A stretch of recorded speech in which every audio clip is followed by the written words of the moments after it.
Thursday again, parts arrived. Let's go and have a look at them.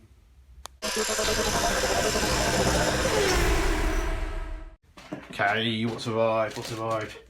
Battery cable, got the 10 metres of it, so hopefully that should do at least 2 cars. I don't know if it'll do 3. I reckon it's just over 3 metres, isn't it? People will tell me the official length of a battery cable in a Mini, I'm sure if they can. But yeah, so that's good. Steering rack gators, so we'll fit them in a minute. We've got steering rack track ends, and some knuckle joints that I needed for all the cones and front and rear suspension. But let's not worry about them too much. But yeah, so let's finish this steering rack. This is hardly reconditioned. Look at that, it's like brand new, isn't it? Brand new. So what we're going to do is take all the masking tape off. What we'll do, I'll just set that in there. Top it up with a bit of grease. I think, yeah, we'll top it up with a bit of grease. And yeah, go from there and fit the boots. Lovely.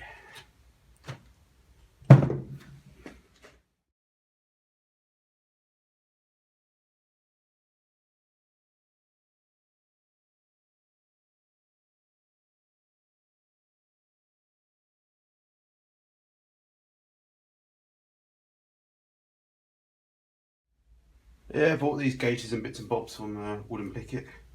Came with table ties, but it also came with some metal clips as well, so I haven't seen that before, so that's good. I prefer a little bit of metal clips normally, but we'll see how things last, as I said. Yeah, so that's looking alright, isn't it? Track rod ends didn't come with any nuts, as I said before, watch that. So always look after your nuts, because you don't know when you might need them. So yeah, we'll have to reuse the nuts that came off, which is alright, so all pretty good. Well, unbelievably, I managed to find the U-bolts as well. Look, they've got Mowog written on them. Yeah, so touch a little bit of paint on those just to make them look a bit prettier. Supposed to have, I don't know if the early ones do, but the later ones do have like a little bit of a plastic gasket to go in there, but we can make some out of a little bit of plastic. It's nothing too rocket science about that. I think it's just to stop a bit of squeaking, I guess, you know, just in case there's a little bit of sway, you know. Can't really do much, you know, it's got to be bloody tight anyway because it's a steering rack. So anyway, crack on!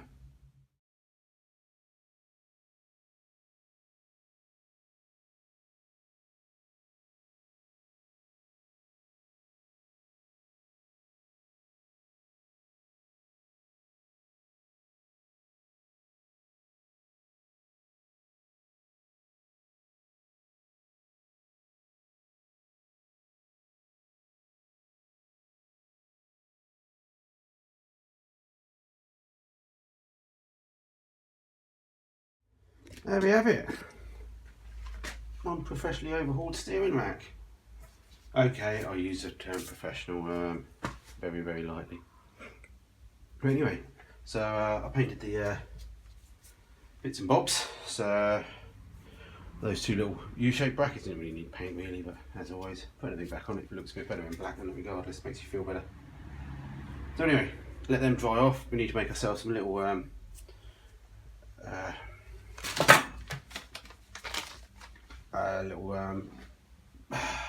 gaskets to go around those bolts, and we should be there ready to bolt it on later once they've dried. Just while a little bit of paint dries on those U-bolts, I'm just having to play about with the battery cable running connection type thing. To see how the lay of the land is, as they say.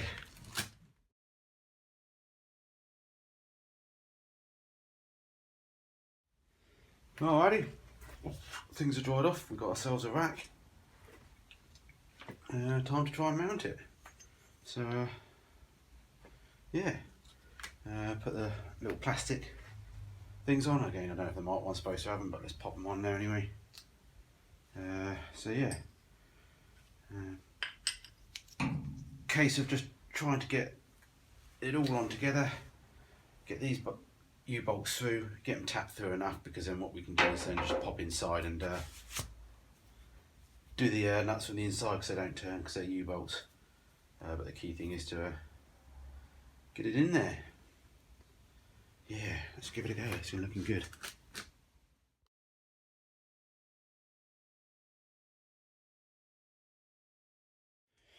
Looking good. I did see someone post a question the other day, last night.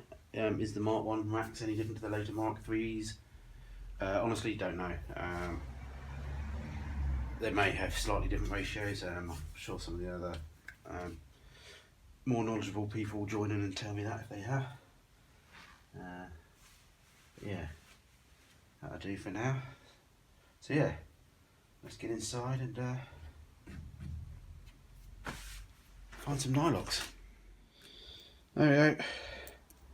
Some nylocks and some washers. Let's see if we can get inside the car and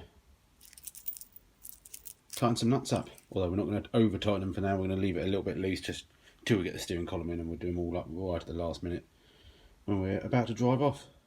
Inside the car. There. Echo, echo, echo.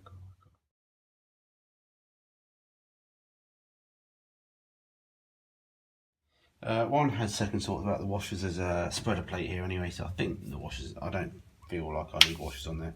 Nylocks will be fine, I don't need sprung washers.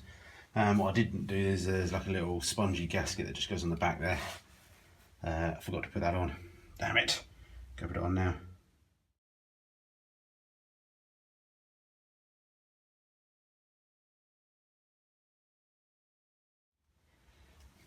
Alrighty, that's on. Some people are thinking, oh no, what about paint? I'm going to have to paint my nuts, which I'm going to have to, I expect. Obviously I've got epoxy primer on there, so it's not too bad a thing. Is the floor well? My view is, I'd much rather the way I can restore this easier is getting the thing rolling. So I'm going to have to compromise on a couple of these little bits that actually I'm going to have to just paint around that. Obviously I can mask up certain bits, you know. But it's under the carpet anyway. It's a very thing, you know, the only bit that's not going to be painted is the bit underneath the head. It'll be fine.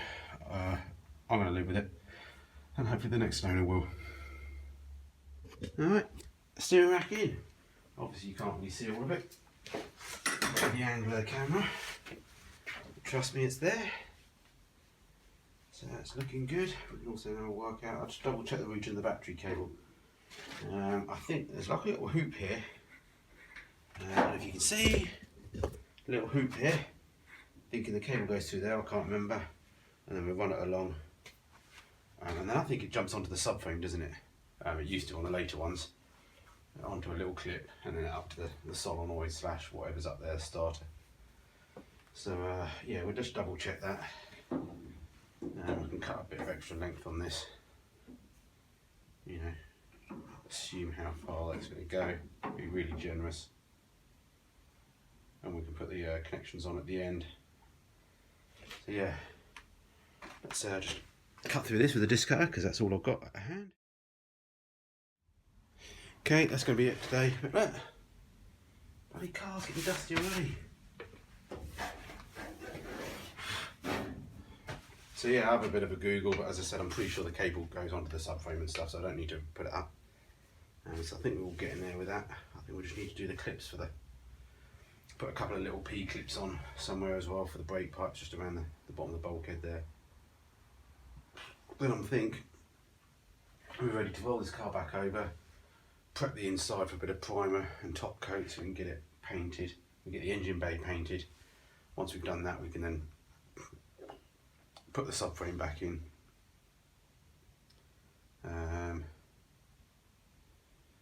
then yeah, start putting the suspension back on and get it back on its wheels. Then we can concentrate on the main bodywork that's left. But yeah, if we can get the inside painted, that'd be great before the weather turns. So I've got like about a week, I think, before it's going to be too bad for. We can always put a heater on and stuff just to do the interior. You know, again, it's in my head, it's not as critical as the exterior. Not that I'm putting a paint in the exterior either, but you know what I mean. So anyway, yeah, all good. So yeah, thanks for all the feedback so far. Glad you enjoyed it. Thanks to all the new people. Hope you're enjoying it too. And yeah, just keep on going, don't we? We're getting there, one step at a time. Chicken fajitas for tea. Yeah, very nice. You know they're my favourite.